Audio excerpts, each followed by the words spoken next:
are some people who can only see the negative in every positive, but they choose to. There's always a positive. There's always a negative. You get the one you focus on. I get the one I focus on. I'm 13 years old. My left leg is 2 inches shorter than my right leg. So I've got on orthopedic shoes that look like they were brown granny boots, like from the Beverly Hillbillies. They were just ugly shoes. Everybody else is wearing like Pro Kids, PF Flyers, really cool sneakers, Converse All-Stars. I'm wearing granny boots. All the way through elementary school and through the 7th grade, I'm wearing granny boots. And then my left shoe had a sole on it that thick. And I couldn't run. And I hated it. And the kids made fun of me. And I punched them in the face. Right? Well, that's what happened. Yeah, for sure. Right? Okay. And I didn't like it. But I'm going to tell you, having polio is one of the worst things that ever happened to me in my life. But it was one of the best things that ever happened to me in my life. Huh. I couldn't see that as a child. As an adult, I can see it clearly.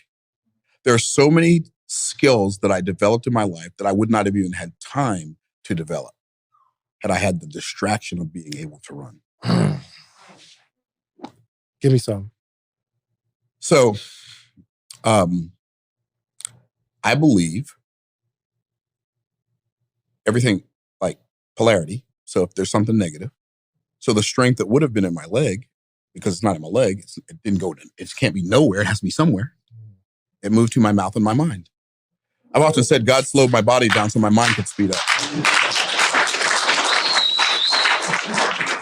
Now, here's the reality. That may or may not be true, but at least I believe it. Yeah. Right? And so I know that there are so many things that I wouldn't even have 1/100th of the compassion and patience that I have with people had I not had polio. I wouldn't intentionally give people my full attention had I not had polio. Because I know what it feels like to feel invisible to people. You feel me? And so, and I don't ever want to make people feel like people made me feel when I was a child. Yeah. And so it's a gift. It's all a gift. You couldn't, there's no correct, you couldn't correct the... Well, so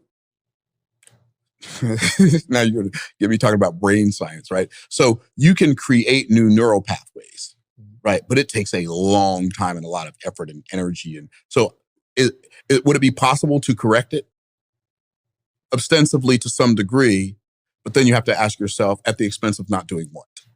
Right, because I think you told a story, our first mastermind, where like you were trying to correct it somehow.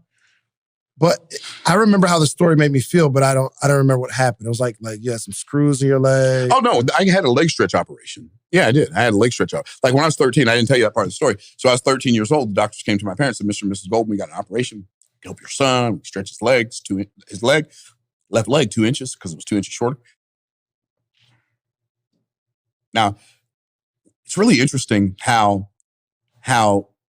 oftentimes present perceived voids create future pursued values. Present perceived voids create future pursued values. Okay. Right? So because I couldn't run, I spent a lot of time at the doctor's office and I was always getting these braces adjusted and all this other stuff. When I was a kid, I wanted to be a doctor. So I started learning about anatomy in elementary school and how muscles work and how bones work and the femur and the tibia and the fibula and the humerus and all these bones in your body. And so I started learning about all this stuff when I was a kid because I wanted to know how it worked and why mine didn't. Right? And so he said, we can stretch your son's leg 2 inches. I'm thinking to myself, I've seen Gumby and the Fantastic Four. And I know you're a doctor, but bones ain't made out of rubber, bro. Right? That's all Gumby. And the Fantastic Four. No, that ain't how it works. He said, what we're going to do is we're going to break the tibia, the big bone in the middle of your shin. We're going to break it in the middle. The fibula, we're going to break at the top and the bottom. We're going to put these 2 screws through the top, 2 screws through the bottom. We're going to put it on this metal rack, and we're going to turn these knobs a half turn every day for 30 days. And at the end of 30 days, that bone is going to be stretched 2 inches. That's about 2 inches. Right? And I said, wow. And then they said, he won't be able to go to school for a whole month. I'm like, sign me up. I'm ready right now. Let's go. I hated school by then. Anyway, so went in, had the surgery. They stretched my leg. And at the end of surgery, there's a 2-inch gap in the bone, so you can't just put it in a cast. So they took the screws that were through my leg, they put like these pieces of wood to hold the screws in place, and then they wrapped all that up in a cast. I was in a cast for like 6 months. I was on crutches for 6 months because the bone had to grow back. It didn't just have to heal, but it had to grow back together and then heal, right? I don't even know why they thought this would work, but apparently they figured something out, and it kind of worked. And so they had to cut my Achilles tendon. It created a whole lot of other stuff because, and so I remember being in the 7th grade at Roosevelt Junior High School in Columbus, Ohio, and I'm coming down the steps on crutches after I had my surgery and I go back to school. Some kid pushed me down the steps on crutches. Yeah. No, they're alive. I didn't know who it was. They're good. They're straight. You don't have to worry about it. But seriously, so like people are mean. Life does not give you a pass because you're going through something. Right? Like, okay, you got this problem. Well, guess what? Let me add one to it. Right? But all of that stuff, it's a gift. So I had that surgery, and that was a gift. Now I don't have to wear orthopedic shoes anymore. I still wear a brace, but I don't have to wear orthopedic shoes anymore. And the truth be told, I only started wearing a brace when I was 32 after I started playing golf. Like I was, when from age 13 to age 32, I didn't wear a brace. I just walked with a cane. So I didn't wear a brace. So now I wear a brace so I can play golf. That's why I went back and went to the metal brace so I could play golf.